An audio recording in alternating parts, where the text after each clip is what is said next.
చిన్నప్పటి నుంచి చూస్తున్నా కదండి. ఆయన దగ్గర నుంచి నేను నేర్చుకుంది ఏదైతే ఉందో గ్రాటిట్యూడ్ అనేది ఒకటి నేర్చుకున్నాను. జంజాల గారి దగ్గర అంటే ఏ స్టేజ్‌లో ఏ ఈవెంట్ జరిగినా, ఏం జరిగినా జంజాల గారి పేరు రాకుండా ఆయన ప్రస్తావన రాకుండా ఏ టాపిక్ ఉండదండి. ఆ గ్రాటిట్యూడ్ లేకపోతే ఇప్పుడు ఏదైనా వర్క్ బాగుందనుకోండి ఎవరిదైనా టీవీలో చూసినప్పుడు గాని ఇమ్మీడియేట్‌గా ఫోన్ తీసుకొని వాళ్ళకి ఫోన్ చేసి అప్రిషియేట్ చేస్తారు.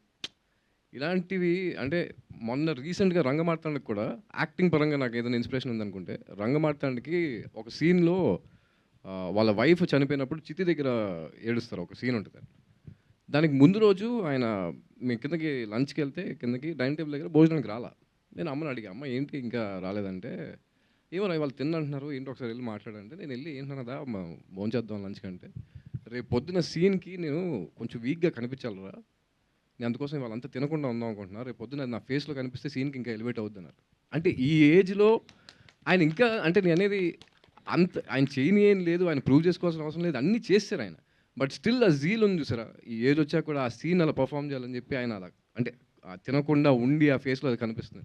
అలాంటిది అంటే నాకు as an actor growing up యాక్టర్‌గా నాకు ఎంత ఇన్‌స్పైరింగ్‌గా ఉంటాయండి అవన్నీ.